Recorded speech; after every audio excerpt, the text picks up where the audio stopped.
په ضلعبنو کې که یو طرف ته سکیورټي صورتحال ورځ په ورځ بدامنۍ طرف ته روان دی، په بل طرف د سکیورټي په نامه د حکومت طرف نه په کلونو چې کوم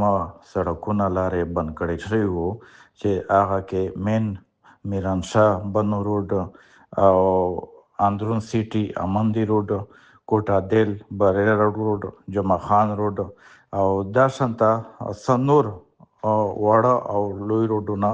د سکیورټي په نامه بند کړي شوي وو. دا باندې هر قسم تګ راتګ بند وو او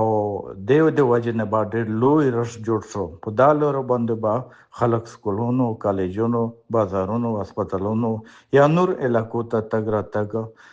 کوو او په دې وجه نه صرف دا چې د خلکو رابطې کمې شوې او په بل طرف په رش دی نه ډېر زیات شو او خلک په ډېر زیات په تکلیف وو. نو دې په وجه باندې پرون په بنو کې لوی احتجاج وشو چې هغه سابقه سینیټر باز محمد خان مخکې یو ځل انتظامیه ته په دې میاشت په 2 تاریخ باندې درخواست ورکړی وو چې دا روډونه د کولاو شي، کنې به د بنو خلک په خپله کولاو کړي. کسبان روډ چې میرانشاه روډ ته چې وجامن روډ دا کلیر entonces esa bota clear que se la falta con delfina se la clear o canui clear pero mis clear ahí خو درخواست باندې څه عمل نه وشو. د باز محمد مطابق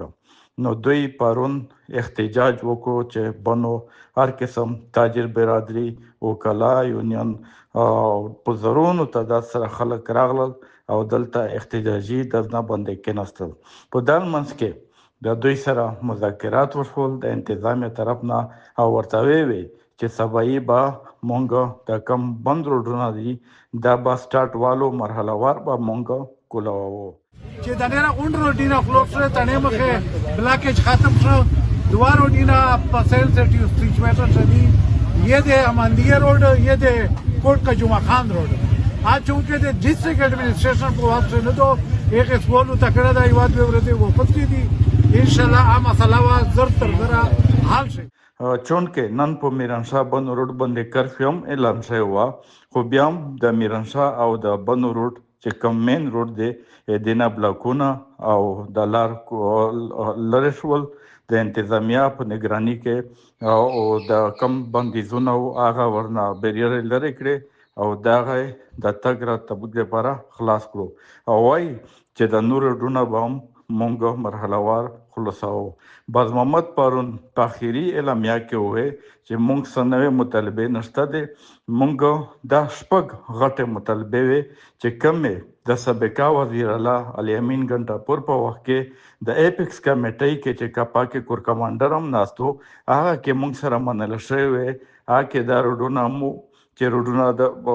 خلاص شي او دا هم ورته ویلي وو چې اپریشن به نه کېږي او دا هم راسره منلې وه چې ګوډ او بیډ چې کوم کسان دي یا تنظیمونه دي دا به د بنو نه لرې کېږي. د میسینګ پرسن مسله هم او مینرز مسله هم او بل ورسره چې کوم حاجي صمد د پی ټي ایم غړی نیولی شوی دی دا هم تر اوسه پورې په جیل کې پروت دی. او بله دا چې 19 جولای 2024 کې چې کوم احتجاج مونږ کړی هغه هم دا مونږ سره ایپکس کمیټې کې منلي وو چې نه به اف آی آرز کېږي او نه به ګرفتاریانې کېږي. مونږ څه نوې مطالبې نوې پرون زمونږ